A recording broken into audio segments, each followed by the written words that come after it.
Hey everybody, it's Master Gallengeist here, bringing you my review of the season premiere of Preacher on the Road. And I really enjoyed this episode because it did a nice job of kind of bridging the gap between season one and kind of setting us up for what we're trying to do for season two. And it just keeps the inherent insanity of this show, but more tightly focused, because one of my issues that I had contending with this series in the beginning was it was so outrageous that it kind of was almost all over the place in the beginning, or that it sewed so many plot lines at once that it was kind of hard to follow.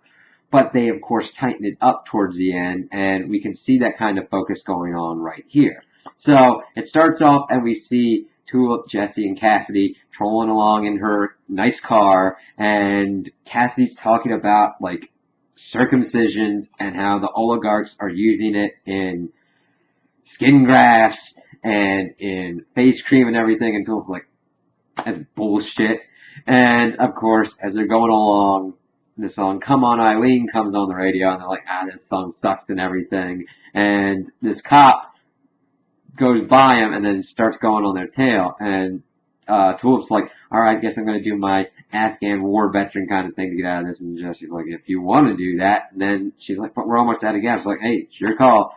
And she cranks up the music and pretty much tries to outrun the cops. And they're pretty successful. And it's really kind of cool what kind of things they do with this, because at a point it shifts to kind of like a grindhouse, grungy kind of film style look, even with like the kind of fake backdrop as they're driving and singing along to the song and all that. It was really kind of cool to see it kind of go in that direction as they're like evading the cops, going through this like construction zone and pretty much getting rid of the cops, until of course they run out of gas.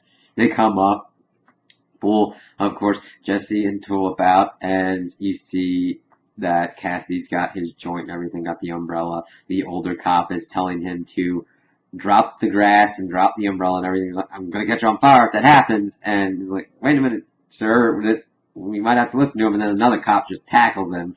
And of course, they handcuff him and everything. The one dude's holding his umbrella, and the older cop dude just like bats it away. Cassidy starts getting on fire and like runs into one of the cop vehicles. And of course, this sets him off. He's like, I'm gonna pull you out here, boy. He's like, no, no, no, no, no, no. And then of course, Jesse uses Genesis to pretty much get them out of the situation. Tulip doesn't like that because she doesn't really like the mind control aspect of Genesis, kind of like calling it a smoky hand on your brain and all that. And she's like, what the heck? And he gets the cops to do very interesting stuff. He tells the older cop dude to mace his balls, has the one dude sing a song, and has two of them hold their hands, and has one of them get ready to get gas for the car. And then all hell breaks loose again as the dude carrying the gas can gets shot, and like explosions are going off everywhere. And of course, this presents the greater threat as the cops are trying to shoot at this guy in the distance. And everybody's trying to figure out what's going on. Cassidy, his vehicle that he's hiding in, the windows start getting blown out. He's like, so he crawls under the vehicle, and of course one dude tries to get in the vehicle, dies, and then sets it into drive, so he's crawling along underneath, trying to like stay in the shade, tried to use this cop's body, and of course his head pops, and then they get to a point where the gas can's over, and is pretty much running towards his joint as he's trying to like put it out and everything. And of course, Jesse was going to use his powers of Genesis to try and stop whatever's going on, because they think it's a sniper at first, even though there's like bullets going on, but also explosions like a grenade launcher. It's like, what the hell is going on? But of course, there's a shot that goes and destroys the cop amplifier, the cop megaphone in the car, so he can't really do that. So it's like, alright, we gotta get out of here. And Joel's like, I'm not leaving my car. He's like, well, you're gonna have to siphon gas. She's like, what? And then he points to like the intestines, like, hey, that's your call. I gotta go get Cassidy and everything. So he goes and gets him. He's like, hey, need help? You got the umbrella and everything. Alright. And then we see them getting into Tulip's car and drive away. And of course, Jesse is looking back and seeing the dude back there. What the hell? And of course, we then see that Tulip has blood on her face, and we see the intestine hanging out of the gas tank, and it's like, holy shit, she actually did it. And she's like, I gotta get this taste out of my mouth. They pull over at a gas station, and the dude's like, what's going on? Why are there intestines there? I'm calling the cops. And Jesse's like, pretend you never even saw it. So, of course, Tulip and Cassie are already inside at this point, so they don't understand that. He's like, oh, okay, and just ignores them. So, of course, we see the funny bit of Tulip trying to find all these different drinks to like get it out of her mouth, and of course Cassidy gives her yoo-hoo. She's like, all right, this works, and like Tabasco sauce, and that kind of gets her through. And we see Cassidy trying to like mess with the handcuffs to get him out, get himself out of that. And of course Tulip goes off with like all these drinks and all that, and Cassidy starts pulling out this one piece, and it's a piece of like a cop's badge. Drops that, sees the cat, like, oh, hello, and then of course he needs something too to kind of help heal and all that. So goodbye, kitty cat. So they get all squared up. Jesse actually finds a bullet in Tulip's car, picks it up, and it's still hot. It burns him. He's like, what the hell? So of course Tulip was going to like pay for the drinks and all that, but the dude's ignoring her. She's like, whatever. And then they go off and keep going on to the religious scholar that Jesse has said that should know something, named Mike. And of course, as they're getting in the car, Jesse's like, hey, Cassidy, you got some like cat fur here. Oh, thank you.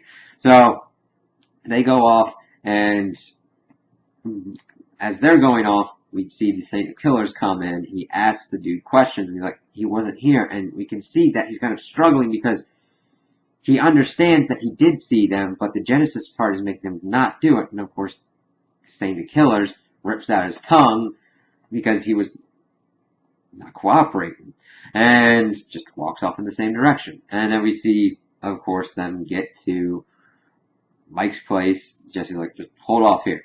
Goes to find Mike, and of course, Tulip and Cassie are talking about kind of what's going on between them. Because Cassie's like, listen, Jesse's my mate. I think we should tell him about what you and I did. And it's really interesting to see that this is eating him up because he loves Tulip. We can see it in how he looks at her, how he tries to deal with her, but he's also friends with Jesse, and he really values that friendship. And he's like, we need to tell him. And Tulip's like, no, he might have a lot of sides. You don't want to mess with that side. He's like, okay. And then they start hearing this like other woman in there look and sees that she's like locked up in a covered cage. He's like, give me your phone, give me your phone. It's like, okay. And Mike's like, ignore Ashley. Go on. Just come inside. We won't hear in the house. Of course, they get in, and we learn that Mike is another preacher, and that she is one of his congregation, and that all people kind of like have their urges, and he's just trying to help her with her urge, this being like Instagram and the internet, calling it a soul-killing thing, and to stay away from it after he like goes out to give her water and all that. And of course, Tulip and Cassie are just like, this is kind of messed up. Though Cassidy is more like, well, why didn't you do a cellar? Trying to like even go further. He's like, covered cage works. So they're kind of staying and talking, and he's messing with him at first, saying that he'd seen a map in Mesopotamia. If the Almighty had come down of God, that if God had walked the earth, these are the places he'd visit. He's like, and of course Tulip and Cassie are like, really? And he's like, no, of course not. But he does recognize that God's not in heaven, because Jesse's able to tell him about, like, it feels like your prayers aren't answered or anything. Like, yeah, that's kind of weird. So he can't really help him much anymore, and pretty much sets them up in their rooms. And of course, Tulip just wants the guest room, so that means that they're all piled in the guest room. Cassie's like, well, I'm a snorer, so if I vex you or whatnot, just nudge me or whatnot. And of course, he wakes up Jesse at one point. He just like goes outside and smokes, and of course, he starts talking with Mike, and he's like, well, what are you going to do if you find guys? Like, just ask him questions and everything, and if I don't like the answers, I'll take the son of a bitch to task. He's like, don't blaspheme. What do you think your father would say about that? And he's like, well, my father said before he died that he thought I was going to be destined for big things, and I think this is it. He's like, what's this whole Genesis thing? Show me about it. What's it about? And he's like, break something. And then he throws the bottle. He's like, Jesus. Okay. And he's like, well, I know one thing. This one of my parishioners, Tammy, came to me pale as a ghost, saying that she had met God. So I thought it was crazy at first, so maybe you should check it out. And of course, they go on their way to check this out and see what's going on there. And of course, the Saint of Killers comes to Mike, and he hears everything, gets a knife ready, and we see the Saint of Killers trying to get the same stuff out of him. He knows who the Saint of Killers is, which is very interesting because the only people that we've seen know of the Saint of Killers, or what he is, are the angels. It's interesting that somebody on Earth knows of this guy. And he's like, no, this knife isn't for you, it's for me. And then he stabs himself in the chest to kill himself, to keep himself from betraying Jesse. And before this, we had seen them talking around the table because there's a photo album that had the day his parents were married. And it was about just Jesse, his mother, his father.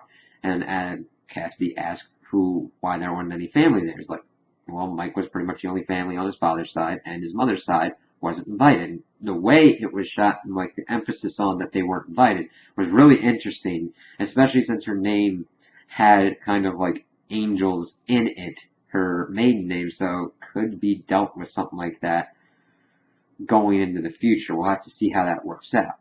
So, of course, they go off to find Tammy, and we have seen the fallout of the Saint of Killers, and he's still walking on trying to find Jesse. So they go into this strip club, which evidently was the last known location of God, and of course Cassie's like, oh, it's probably a front for like this whole kind of like cabal or whatnot, and old dudes and robes and all that. Now it's just a regular strip club, and Cassie goes off for a stripper, and Jesse and Tulip go to find Tammy. And she's pretty much like the head owner of the strip club. And a really cool thing that was going on was that there's two main things going on in this scene. One was in the back office of Tammy, and the other was on a monitor where we see Cassidy having his like lap dance. And of course, not even 5 seconds in, and he tries to put hands on her, and they have to call in a security person, and we see that going on in the background as he's struggling with the dude. And of course, they're asking her about God and all that. At first, she thought they were from the diocese, and she's like, I'm not doing events like that again. And they're like, whoa, we're not from there, but what events and what the heck's going on? And she's like, never mind. And of course, they start like kind of grilling her and everything, and she's like, okay, well, you just come in, sit and watch the jazz band request a song, and that was about it. And he's like, well, what did he say? What did you do? We want to ask a question. He's like, I tried to ask him a question. He won't answer you at all. It gives you this stare like looking through glass. You shit yourself because he's not going to say anything. He's like, wow, okay. And he's like, you got to give us more. Why was he here? And she's like, get out. I'm going to stab you in your eyes. And she's trying to call security because Jesse and Tulip were having an argument if Jesse should use Genesis or not. And this is where Cassidy reaches the crescendo because the security dude had pulled out a gun and they're fighting over it, and the gunshot goes through the wall and hits Tammy. And of course, before she's able to die, Jesse uses Genesis and says, God didn't have a girl in here. He just came for the jazz. It's like, what? And then Cassidy comes in and is like, oh, that's on you, mate. On the security dude, Douglas, is like, oh, God. And then it does a close-up on the jazz man. It's like, interesting. So they go to a hotel, motel kind of room, and like, hey, we got an idea on what's going on. We're on his trail. We're good and everything. And yeah, it's kind of a downer. And then, but we still see the group kind of like doing its thing, kind of getting together. We see Jesse and Tulip go in their room. And of course, Cassidy has his own. It seems like he was trying to tell Jesse about him and Tulip, but he doesn't really get the courage up to do it. And then of course we see Jesse and Tulip get together and do it in their own way. She pretty much forces him to break down the bathroom door to get to her, and they have loud love making, and of course Cassidy's in the other room hearing it as they're like the headboard's going against the wall and everything. And what's funny is before this was going on, Jesse had the TV on. It was talking about this like Indian-owned casino, and we see this dude who from behind looks like one of the angel guys from last season. And then, of course, it flips over, and we see that Cassie's watching the same thing, kind of alone, kind of sad, sees it, and we're like, huh? Of course, we then get towards the end of the episode, Jesse goes out for a smoke, and sees the Saint of Killers coming his way, and he tells him to stop using the Genesis power.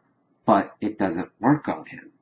And he's like trying to get that to figure figured out, and of course it ends with the Saint of Killers pulling his gun on Jesse, and it's like, oh god, that's pretty cool. We finally found something that Genesis doesn't work on. So Jesse is going to have to really use his wits to try and stop this Saint of Killers because we don't know his whole power set yet. We know he's got persuasive powers, not probably to the level of Genesis because we saw that going with the gas station guy.